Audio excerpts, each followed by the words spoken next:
الحمد لله نحمده ونستعينه ونستغفره ونؤمن به ونتوكل عليه ونعوذ بالله من شرور أنفسنا ومن سيئات أعمالنا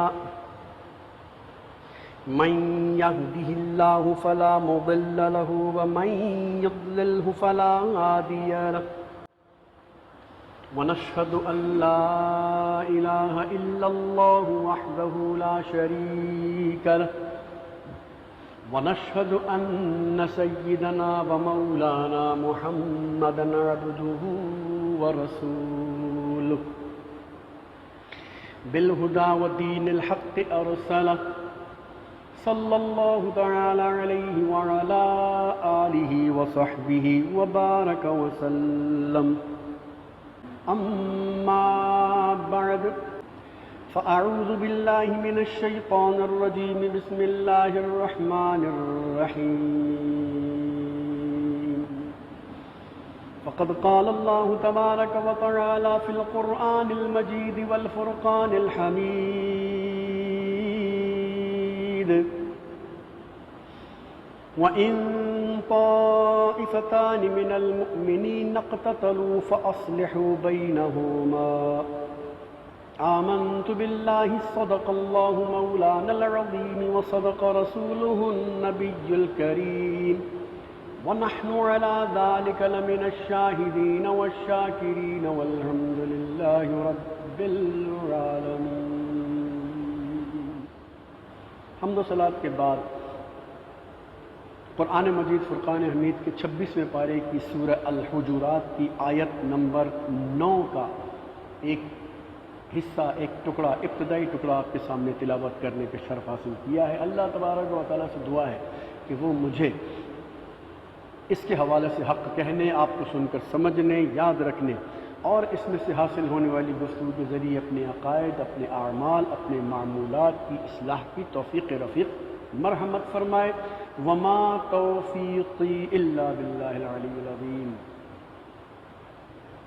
گزشتہ 8 نشستوں سے ہم سورہ الحجرات کے مختلف مضامین پر حوالے سے گفتگو سنتے چلے آ رہے ہیں، اور اس کی ابتدائی آیات میں ہم نے نبی کریم صلی اللہ علیہ وسلم کے بارگاہ کے آداب اور پھر صحابہ کرام علیہم رضوان کے شخصیت کے حوالے سے کچھ گفتگو سماعت کی تھی، اور اسی میں خبر کی تحقیق کرنے اور اللہ تبارک و تعالیٰ نے جو ہدایات مسلمانوں کو دی اس پر ہم نے مختصر گفتگو کی تھی، کیونکہ ہمارے پاس اتنا وقت ہوتا نہیں تو مختصر وقت میں جو بھی ممکن ہوتا ہے گفتگو کر لیتے۔ تو آج آیت نمبر 9 کا جو حصہ تلاوت کیا ہے اس پر آج ہم گفتگو کریں گے۔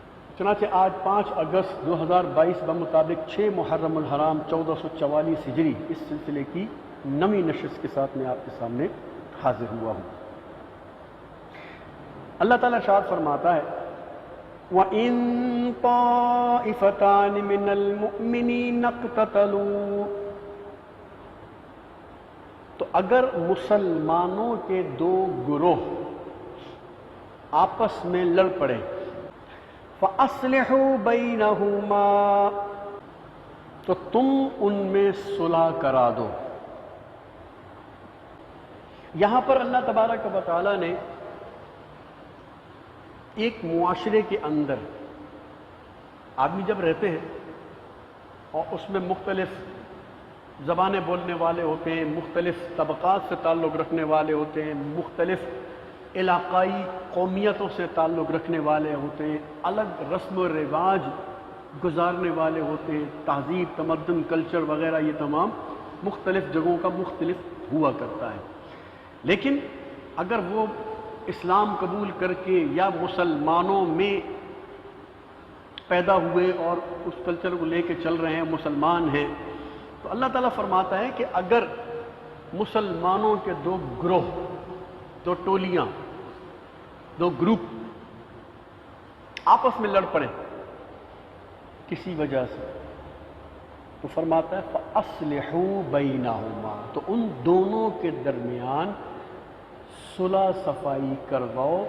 یہ تیسرے گروہ یا تیسرے مسلمان پر یہ لاگو ہوتا ہے. بقیہ مسلمانوں پر یہ لاگو ہوتا ہے کہ دو لڑنے والے مسلمانوں کے درمیان آپس میں صلح صفائی کرانے کی کوشش کرتے رہنا چاہیے. نبی کریم صلی اللہ تعالیٰ علیہ وسلم کا ایک واقعہ ہے جو اس آیت کا شان نزول بنا. ایک مرتبہ نبی کریم صلی اللہ علیہ وسلم اپنے دراز گوشت پر، یعنی وہ جو ایک جس کو ہم اپنی زبان میں گدھا کہتے ہیں، خچر کہتے ہیں، تو فارسی میں اس کو دراز گوشت کہتے ہیں، لمبے کانوں والا، اس پر سوار ہو کر ایک جگہ تشریف لے جا رہے تھے. اس دوران انصار کی جو مجلس تھی، جو مدینہ منورہ کے رہنے والے تھے انصار، ان کے قریب سے جب گزرے، وہ بیٹھے ہوئے تھے یا کوئی محفل میں یا کوئی ایک مجلس لگائی ہوئی تھی، تو وہاں سے گزرے تو وہاں پر وہ جانور رک گیا. اب رکا تو رک کر اس نے وہاں پر پیشاب کرنا شروع کر دیا. جانور آپ کو معلوم ہے کہیں بھی کھڑے ہو کر جب ان کو محسوس ہوتا پیشاب کر دیتے. تو عبداللہ ابن ابی جو کہ اس انصار کی مجلس میں بیٹھا ہوا تھا، اس نے جب اس جانور کو، جس جانور پر نبی صلی اللہ علیہ وسلم سوار تھے، پیشاب کرتے ہوئے دیکھا تو اس نے اپنی ناک ایسے بند کر لی اور برا منہ بنا کر منہ اس طرف کر لیا، جیسے آدمی کو بو آتی ہے نا، ایسے منہ ادھر کر لیا. یہ دیکھ کر عبداللہ ابن رواحہ جو کہ عاشق رسول اور نبی صلی اللہ علیہ وسلم سے محبت کرنے والے صحابی تھے، تو عبداللہ بن رواحہ نے فرمایا، او عبداللہ سن، یہ کیا تو حرکت کرتا ہے؟ سن، یہ نبی کریم صلی اللہ تعالی علیہ وسلم کے اس جانور کا جو پیشاب ہے نا، اور اس کی جو بھی مہک اٹھ رہی ہے یا بو اٹھ رہی ہے جس کو تو سمجھ رہا ہے، اور وہ جو بھی ہو رہا ہے، وہ تیرے پاس جو مشک کی خوشبو لگی ہوئی ہے نا، مجھے اس مشک کی خوشبو سے زیادہ پسند ہے. کیوں؟ اس لیے کہ اس جانور کا تعلق نبی صلی اللہ علیہ وسلم سے جڑا ہوا ہے. نبی صلی اللہ علیہ وسلم بس تشریف فرما ہے. ارے تو اس جانور، اس گدھے کے شرف کو نہیں دیکھ رہا کہ نبی صلی اللہ علیہ وسلم اس پہ تشریف فرما ہے، اور تو ناک بند کر کے تو دوسری طرف منہ کر رہا ہے. اب نبی کرم صلی اللہ علیہ وسلم تو وہ جب پیشاب سے فارغ ہوا اور پھر گدھا خود بخود چلنے لگ گیا اور دراز گوشت آگے چلا گیا، پیچھے یہ بحث چھڑ گئی. تو اب دونوں طرف کے لوگ جو ہے وہ جو عبداللہ ابن ابی کے ساتھ تھے، انہوں نے بھی عبداللہ بن ابی کا ساتھ دینا شروع کر دیا، اور عبداللہ بن رواحہ والے جو صحابہ کرام تھے، ساتھی تھے، وہ اس کا ساتھ دینے لگا کہ ہاں صحیح تو کہہ رہا ہے، نبی صلی اللہ علیہ وسلم کی یہ شان ہے، نبی صلی اللہ علیہ وسلم کی وہ شان ہے. اب وہ آگے سے جو منافقین تھے، عقل سے پیدل، انہوں نے کہا کہ نہیں بھی گدھا ہی تو ہے، پیشاب بھی تو کر رہا ہے، پیشاب کی بو ہوتی ہے، یوں ہوتا ہے، فلانا ہوتا ہے. تو اس طرح بات بڑھتے بڑھتے بڑھتے ہاتھا پائی مار کٹائی پہ پہنچ گئی. اب دو گروہ لڑ پڑے آپس میں. ایک 2-3-4 آدمی دوڑے گئے اور جا کے نبی اکرم صلی اللہ علیہ وسلم کو ساری صورتحال بتا دی کہ یا رسول اللہ ایسا ایسا ہو گیا. تو سرکار صلی اللہ علیہ وسلم واپس تشریف لائے، اور واپس تشریف لانے کے بعد ان دونوں میں صلح کرا دی. اب جب یہ صلح ہو گئی تو اس صلح ہونے پر اللہ تبارک و تعالی نے یہ آیت نازل فرمائی کہ وَإِن طَائِفَتَانِ مِنَ الْمُؤْمِنِينَ اقْتَتَلُوا، کہ اگر دو مسلمانوں کے گروہ آپس میں لڑ پڑیں تو ان کے درمیان صلح صفائی کروا دیا کرو.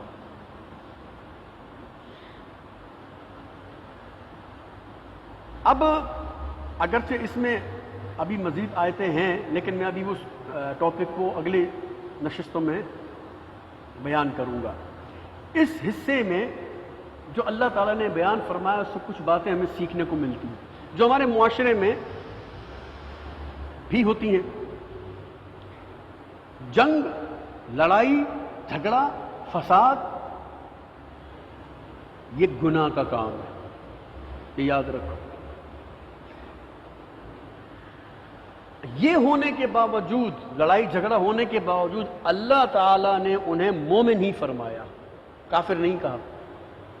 یاد رکھیں، مسلمان اگر آپس میں لڑ پڑتے ہیں تو گالم گلوچ ہو جاتی، جو ہمارے یہاں کا جو حساب کتاب ہے، گالم گلوچ، مارم پیٹی، تو یہ وہ وغیرہ، تو اس تمام، اگرچہ یہ گناہ کا کام ضرور ہے لیکن خدا نہ خواستہ کفر نہیں ہے، آدمی کافر نہیں ہوتا اس سے۔ اچھا، دوسری بات یہ پتہ چلی کہ جہاں بھی مسلمانوں کی لڑائی جھگڑے یا اس طرح کے فساد کا پتہ چلے تو جو بندہ اثر رسوخ رکھنے والا ہے، ہر آدمی نہیں، جو اثر رسوخ رکھتا ہو، جو جانتا ہو کہ یار میری بات دونوں مانیں گے، اسے چاہیے کہ اپنا اثر رسوخ اختیار کر کے اپنی شخصیت، اپنا ادب احترام جو ان دونوں کے دلوں میں ہے ان کو سامنے رکھتے ان کے پاس پہنچ کر دونوں میں صلح صفائی کرائے، لڑائی جھگڑا ختم کرائے اور ان کی آپس میں دوستی کروا دے جیسے پہلے دوست ہوا کرتی تھی۔ عام آدمی گھسے گا، آپ جانتے ہیں، جھگڑے میں تو اگلے پھر اسی کو ہی پیٹ ڈالتے ہیں کہ تم کون ہوتا ہے ہمارے جھگڑے میں آنے والا، اس کی کوئی مطلب وہ وقت یا وہ حیثیت نہیں ہوتی نا۔ ایک روب دبدبے والا آدمی یا بزرگ یا دونوں کا مثال کے طور پہ کوئی مرشد ہے یا دونوں کا استاد ہے یا محلے میں کا بڑا مطلب جیسے کوئی کونسلر ہے وہ جس کی وہ دونوں ہی، تو ایک عہدے والا دبدبے والا روب والا آدمی آئے گا تو وہ ہاتھ بھی روک دیتے ہیں، پھر اس کے سمجھانے بجھانے پر راضی بھی ہو جاتے ہیں لوگ۔ تو ایسے آدمی کو ایسے معاشرے کے اندر رہتا ہو اور وہ اپنا اثر رسوخ رکھتا ہو تو جب بھی کوئی جھگڑا ہو، اللہ تعالیٰ نے فرمایا کہ جب بھی دو مومنین کے گروہ آپس میں لڑیں تو فَأَصْلِحُوا بَيْنَهُمْ، ان کی فوراً صلح صفائی کرا دو، اس لیے کہ اگر صلح صفائی میں جتنی زیادہ دیر ہوگی اتنا زیادہ شیطان دونوں گروہوں کو آپس میں لڑانے کے بہانے تلاش کر کر کے ان کے دلوں میں دماغوں میں غلط فہمیاں پیدا کر کر کے اس لڑائی کو مزید بڑھاتا چلا جائے گا۔ ورنہ اچھا، اب یہاں پر ایک بات اور بھی سمجھ لیجیے کہ یہ وہی عرب تھے جو ذرا ذرا سی بات پر لڑ پڑتے تھے اور پورے قبیلے میں جنگ چھڑ جاتی تھی اور وہ جنگ نسلوں کو کھا جاتی تھی، نسلوں کو کھا جاتی تھی۔ 100 سال 200 سال تک وہ جنگیں چل رہی ہوتی تھی، لڑائیاں چل رہی ہوتی تھی، نسلیں لوگوں کی مر جاتی تھی۔ ایک مرتا اپنی اولاد کو جو ہے وہ وصیت کر جاتا کہ فلانے سے دشمنی ہے، انہوں نے ہمارے اتنے بندے گرائے ہیں، تو جب تک بندے نہیں گرائے گا تو جناب تو میرا بیٹا نہیں ہے، تو میں یہ نہیں ہوں تو وہ نہیں ہوں۔ یہ جذبات یہ چلتی رہی۔ اور پھر اگر ہم اپنے پاکستان میں آ کر دیکھ لیں تو پاکستان کے اندر بھی آپ دیکھیں تو یہ دشمنیاں تحریک پاکستان سے پہلے سے لے کر اب تک یہ چلی آ رہی ہے۔ زبان میں کوئی بھی بولتا ہو، میں اس کی بات ہی نہیں کرتا، میں پاکستانی ہونے کے بعد حوالے سے بات کر رہا ہوں، کوئی بھی زبان بولتا ہو، کسی بھی صوبے میں رہتا ہو، کیوں؟ یہ جہالت ہوتی ہے،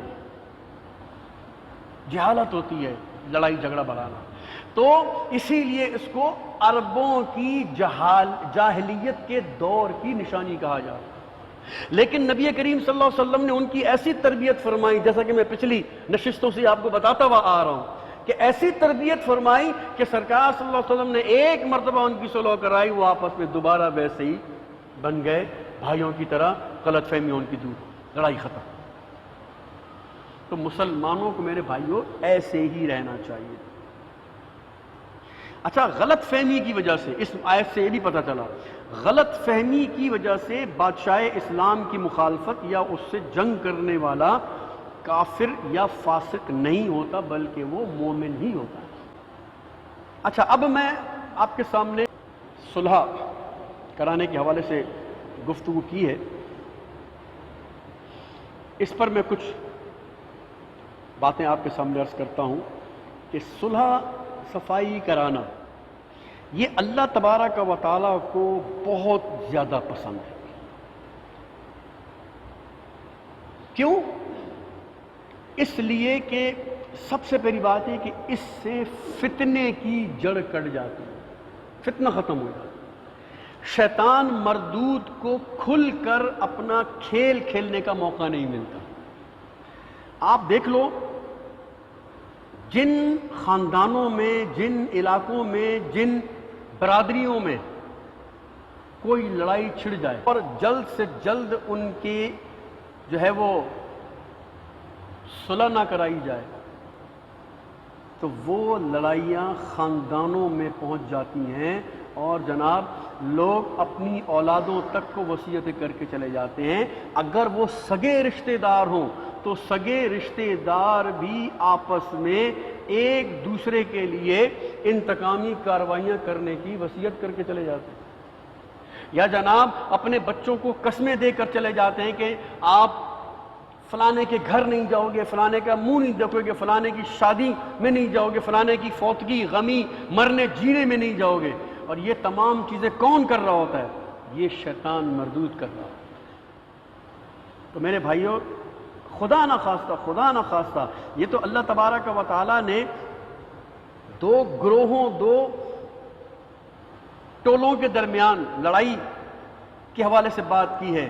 میرے بھائیوں، اگر خدا نہ خواستہ دو بھائیوں کے اندر بھی لڑائی ہو جائے، ایک گھر میں دو فیملیوں کے درمیان بھی لڑائی ہو جائے، تو اس فیملی کا جو بڑا ہوتا ہے، جیسے باپ ہے یا دادا ہے یا نانا ہے، جس کی وہ سارے بات سنتے ہیں، مانتے ہیں، اسے اپنا کردار ادا کر کے ان کی صلح لازمی کرانی چاہیے، اس لیے کہ صلح اگر نہیں کروائیں گے تو معاملات خراب ہوتے رہیں، خاندان بکھر جاتا ہے۔ اللہ تبارک و تعالی قرآن کریم میں صلح کرنے کے حوالے سے مختلف مقامات پر ارشاد فرماتا ہے۔ جیسے اللہ فرماتا ہے، ایک میاں بیوی کا معاملہ ایک گھر میں ہوتا ہے، لڑائی جھگڑے ہوتے رہتے ہیں، چھوٹے موٹے ہوتے ہیں، تو اللہ تعالیٰ نے اس تک کی ہدایتیں دی ہیں۔ فرمایا وَإِنِ امْرَأَةٌ خَافَتْ مِن بَعْلِهَا نُشُوزًا أَوْ إِعْرَاضًا فَلَا جُنَاحَ عَلَيْهِمَا أَن يُصْلِحَا بَيْنَهُمَا صُلْحًا وَالصُّلْحُ خَيْرٌ۔ اگر کسی عورت کو اپنے شوہر کی زیادتی یا بے رغبتی کا اندیشہ ہو تو کوئی حرج نہیں ہے کہ وہ آپس میں صلح کر کے رہیں، صلح کر لیں۔ اور پھر فرمایا وَالصُّلْحُ خَيْرٌ، صلح صفائی کے ساتھ رہنے میں خیر اور برکت ہی ہوتی ہے۔ ایک اور مقام پہ ارشاد فرماتا ہے یسألونک عن الانفال، اے محبوب تم سے اموال غنیمت کے بارے میں پوچھتے ہیں، قل الانفال للہ والرسول، تم فرماؤ کہ غنیمت کے مالوں کے مالک اللہ اور اس کے رسول ہیں، فاتقوا اللہ، تو اللہ سے ڈرتے رہو، فَأَصْلِحُوا ذَاتَ بَيْنِكُمْ، آپس میں صلح صفائی کے ساتھ رہا کرو، لڑائی جھگڑے میں مت پڑا کرو۔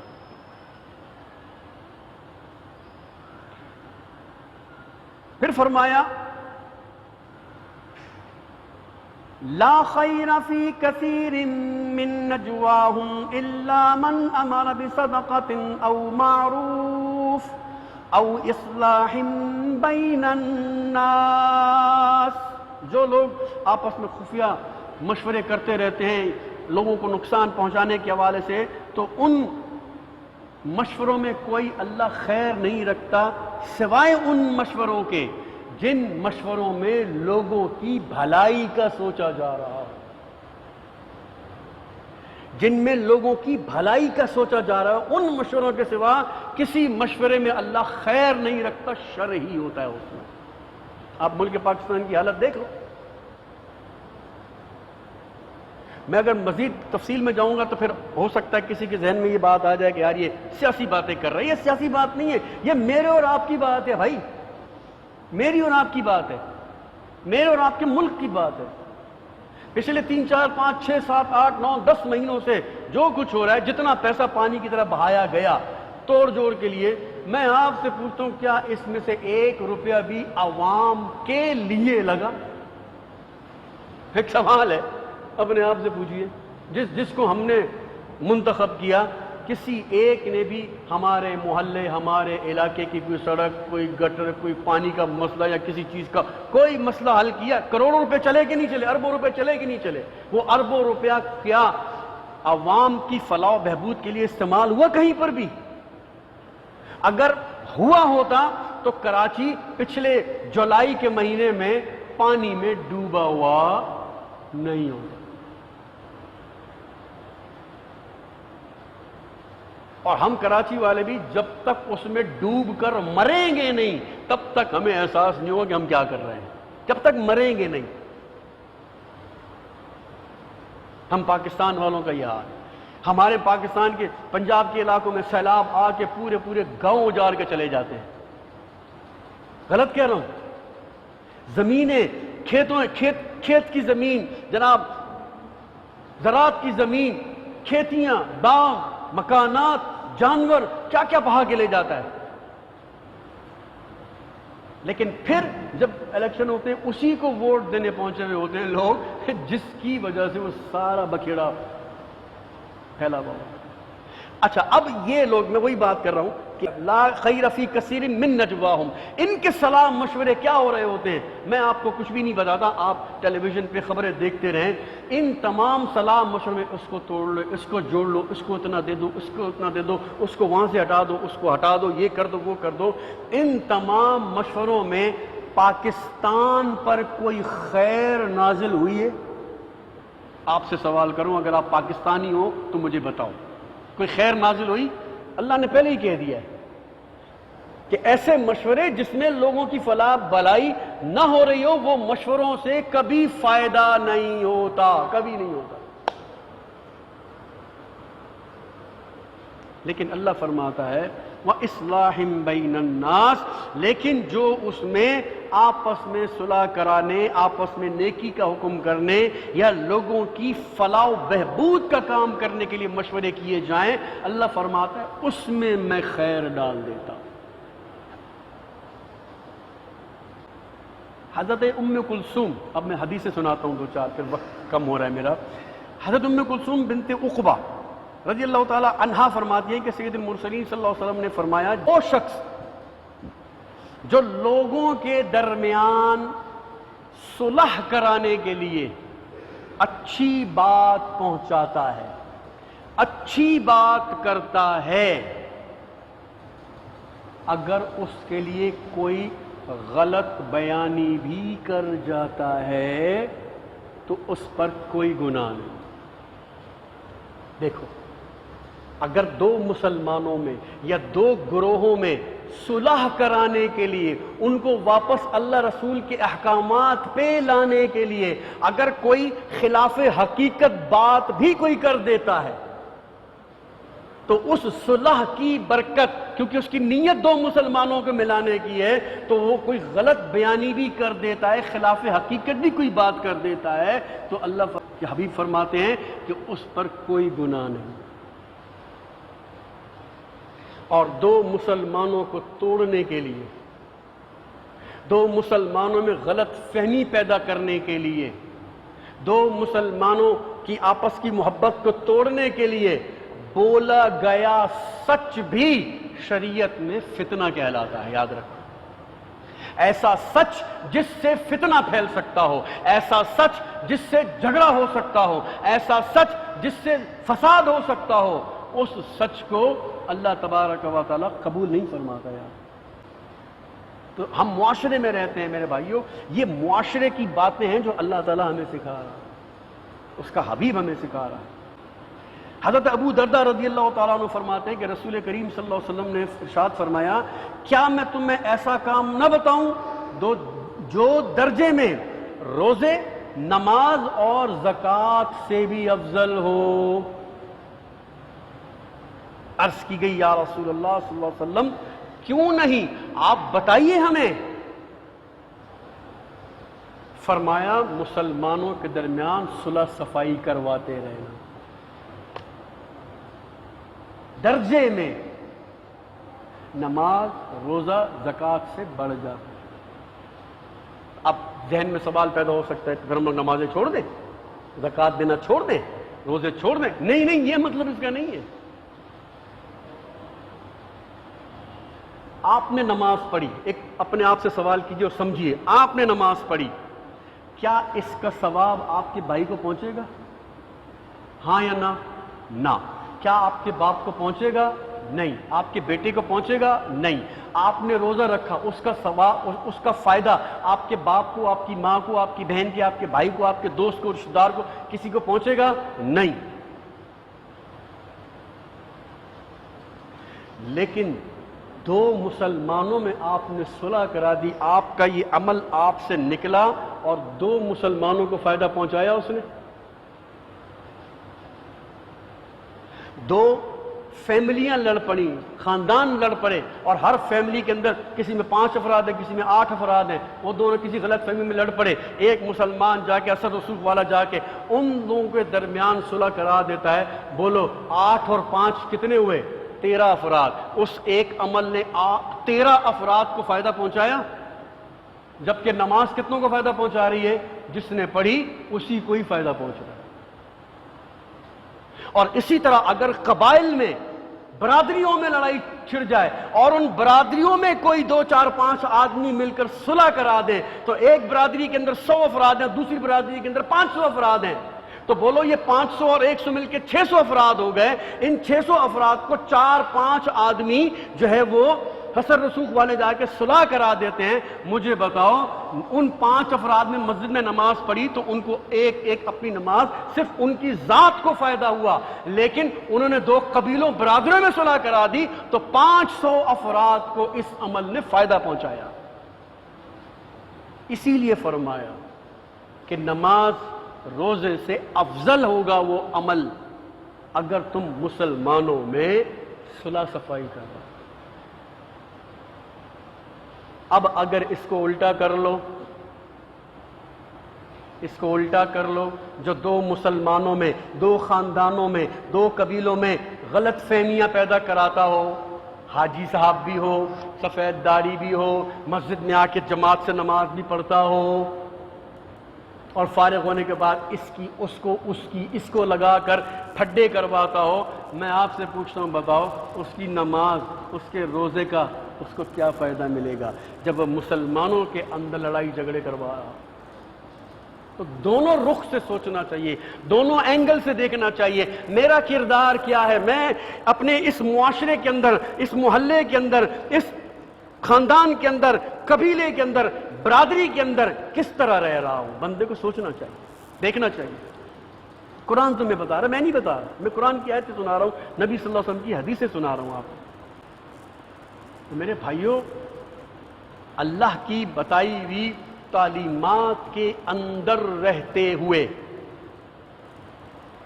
یہ جملہ نوٹ کیجئے گا، اب اللہ عز و جل کی تعلیمات جو اس کے احکام ہیں اس کے اندر رہتے ہوئے صلح کرانی چاہیے لازم۔ ایسا نہیں، اب ٹائم میرا ختم ہو گیا، لیکن میں پھر بھی صرف غلط فہمی دور کرنے کے لیے بات کر رہا ہوں تاکہ کوئی غلط نہ سمجھ جائے۔ ایک شخص نے اپنی بیوی کو 3 طلاقیں دے دی، اور جناب ایک بڑے صاحب کا نہیں جی، نہیں کچھ نہیں ہوتا، کچھ نہیں ہوتا، کچھ نہیں ہوتا، اور غصے میں ہو گیا، چلو جی ساتھ رہو۔ یہ تھوڑی صلح کہلائے گی میرے بھائی، یہ تو قرآن و حدیث سے اور شریعت سے ٹکرانے والی بات ہے۔ وہاں شریعت کا حکم دیکھا جائے گا۔ ایسا ہوتا ہے محلے میں، جناب بڑے بوڑھے بولتے نہیں کوئی غصے میں نکل گیا، چلو بھی ساتھ ہو، کوئی بات نہیں، کچھ نہیں ہوتا، اور جناب آٹا خیرات کر دو، جناب تھوڑا صدقہ خیرات کر دو، بکرا کاٹ دو، یہ کر دو، بس ساتھ رہو۔ نہیں بھائی، یہاں ساتھ نہیں رہ سکتے، وہاں شریعت کا حکم الگ ہے۔ اگر کسی نے اپنی بیوی کو 3 طلاقیں دے دی تو اس کی چھٹی ہو گئی، وہاں صلح نہیں ہو سکتی۔ یہ ایک الگ مسئلہ ہے، میں اس پہ کبھی دوبارہ بات کروں گا، یا مزید سمجھنا ہو تو کسی دارالعلوم میں کسی مفتی کے پاس جا کے اس بات کو سمجھ لو۔ میں دوسرے حوالے سے بات کر رہا ہوں، یہاں شریعت کے دیگر احکام ہیں، یہاں اور ہیں جو میں کچھ اور بتا رہا ہوں۔ یہاں مردوں میں، خاندانوں میں، برادریوں میں جو لڑائیاں ہو جاتی ہیں، اس حوالے سے میں گفتگو کر رہا ہوں۔ اللہ تبارک و تعالیٰ سمجھنے کی توفیق عطا فرمائے۔ انشاءاللہ مزید اس پر آگے بھی گفتگو کروں، کیونکہ یہ بہت لمبا ٹاپک ہے۔ اللہ تعالیٰ سمجھنے کی توفیق دے، آمین ثم آمین، بجاہ النبی الامین، وما علینا الا البلاغ۔